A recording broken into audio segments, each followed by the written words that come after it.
All right, so we're going to Whirlpool washer, and that is your agitator. We're going to be changing the dog agits. What they are, basically what it does, it keeps your clothes moving. When the top portion is no longer rotating in one direction, it basically stops. So the bottom agitates, but the top is not moving. So your clothes are not actually getting washed properly. So follow along, and we're going to change it. That's a 7/16 bolt in socket, and easy. Get your washer fixed. I will link the dog agit in the description. All right, enjoy the rest of the video.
That bolt is getting pretty rusty, so if you can replace it, go ahead. If not, clean it well and make sure that the gasket, I'll talk about that one shortly, is good.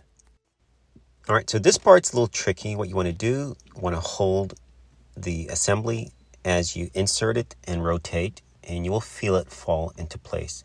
Once it's into place, you can basically try to agitate it, and you will notice that it locks as you try to turn it. That means it's good. Take a look. All right. Now, we're going to put our bolt in, and it's a little tricky getting the bolt in because you don't have a magnet on it. So, best bet is to turn it sideways, and hopefully you don't drop the bolt in.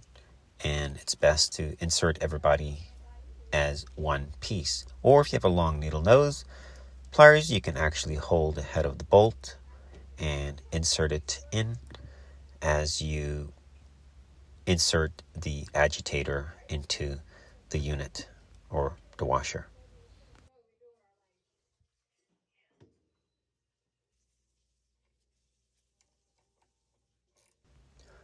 Now you can use your impact and slowly insert or get the bolt in, but I like to follow along and sometimes using the manual just in case.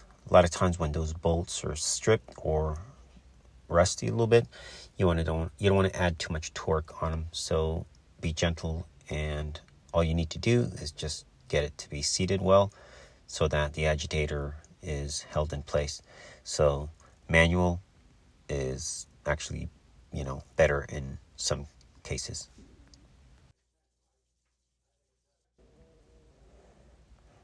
Now take a look. That's how it should be. Now your clothes are actually being washed. That's the gasket. Make sure you clean it and don't damage it. That is your seal. It protects that bolt from getting water or excess water to cause it to rust out. Insert it, seat it well, make sure it is tight, and then you put your dispenser cover on and you're done. That's how easy it is. Thanks for watching.